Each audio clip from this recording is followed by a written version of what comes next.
So we all come over to Davos, and what is the subject of a lot of conversation? What's going on back in Washington and the debt ceiling? A lot of concern here. I'm picking up from CEOs and others about the debt ceiling. Where are we? This is potential tragedy as farce. It would be catastrophic and inconceivable for the United States to default. It's not what anybody serious does. We have problems in our family or discussions about how my kids spend money. Maybe my kids will pay off Visa, maybe I will pay off Visa, but the idea that the family should stiff Visa because we can't agree is absurd. Similarly, the debt limit. I've been through a lot of these. I think at the end of the day, we will meet our obligations and not cause substantial disruption.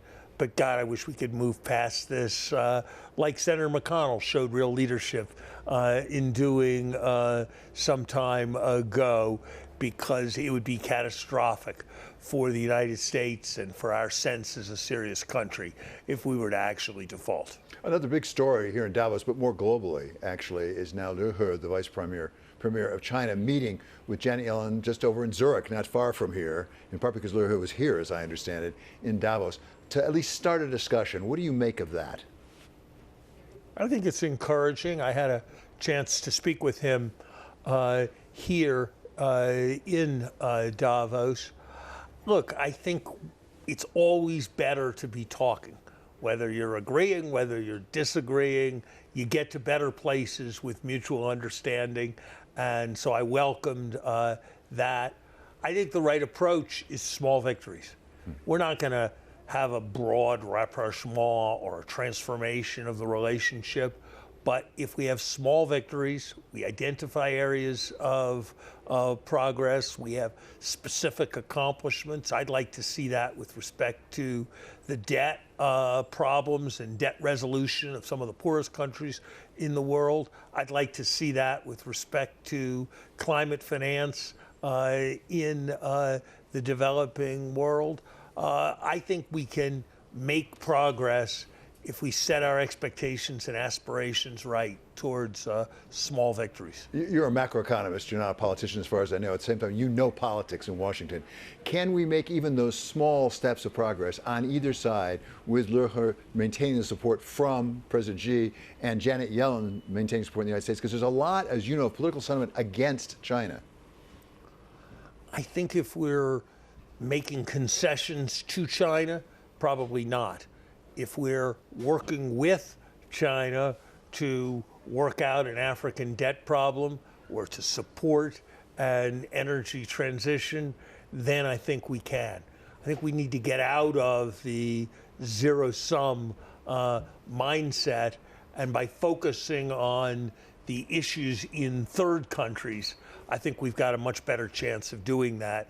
I think it'll be much harder on the direct commercial issues between our two countries. Global Wall Street has all come here to Davos, and another topic of conversation is the economy overall, where we are on inflation and the likelihood of recession in the United States and, for that matter, around the world. You've been warning about the possibility of recession for some time, even saying it's more likely than not. At the same time, things have been getting a little better on some of the eco numbers. Where are you right now? I'm still cautious, David, but with a little bit more hope than I had before. Soft landings are the triumph of hope over experience, but sometimes hope does triumph over experience. And we have seen some slowing of inflation indicators. At the same time, we've seen continued strength. And that's got to be what we all want to see. I still think it's going to be hard because we need a substantial amount of disinflation that goes beyond volatile components receding. But you have to recognize that the figures are better than somebody like me would have expected 3 months ago. So it's still a very, very difficult job for the Fed, but the situation does look a bit better. Larry, the World Economic Forum was started 42 years ago, and its purpose was to try to help the globe And goodness knows, I think right now, as we look around the globe, it could use a little bit of help. And it brought together business leaders, leaders of government, which you certainly have been, and also leading academics, which you are as well. Let's talk about the larger issues, perhaps, we should look at, some of which you have addressed before on Wall Street Week. Things like a global public good, preventing the next pandemic, worrying about the less fortunate countries around the world and how they may be being left behind. Look, as important as the geopolitical conflicts around Russia or between the United States and China are, we've got an agenda now that includes planetary security.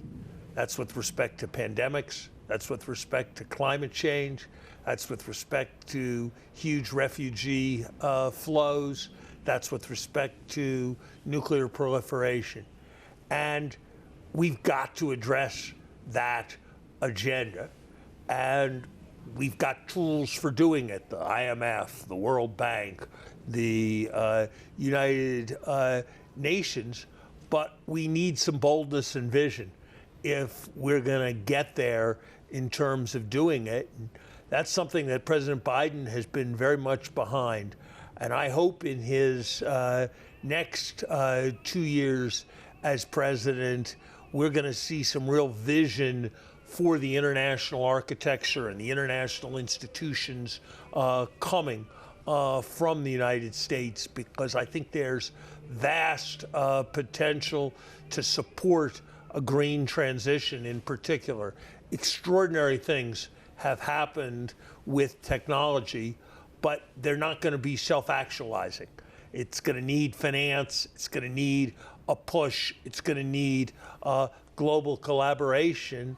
And I think that's an area where the United States can show some important leadership, but it's going to have to be willing to consult and listen and adapt to the ideas of others, including China. But with what's happening in technology, there is vast potential for human betterment in this moment. And I hope we can seize that opportunity. I want to come back to inclusive growth, if I could, which is what a lot of people talk about. And let's talk about technology specifically. Technology has already improved the lives of many Americans and people around the world. I'm not sure it's always been pro-equality. I'm not sure everyone's been brought along with that. You could argue that sometimes it's had the reverse effect. It's made the rich richer and maybe the poor poorer.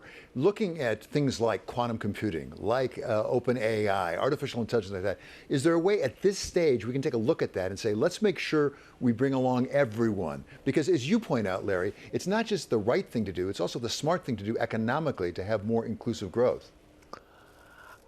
Nobody can know for sure, but I think the great thing about AI and some of this is that it has the potential to augment the capacity of people in doing their jobs rather than to replace people doing their jobs. There are going to be all kinds of tasks which still require humans to do them, but I think people are going to be able to do them much more effectively. Think, for example, of a small technology, the spell checker, and the way in which that's augmented the ability of a large number of people and made them more productive because they're able to write things and produce letters and produce documents in a way that was much harder for them before. And I think we have to think about how to make technology like that spell checker on a grand scale. And I'm guardedly optimistic that that's something that's going to be possible. You know, there's headlines now almost a century ago in the New York Times in 1928 about how mechanization and automation were going to take away jobs from all the people. There's stories like that.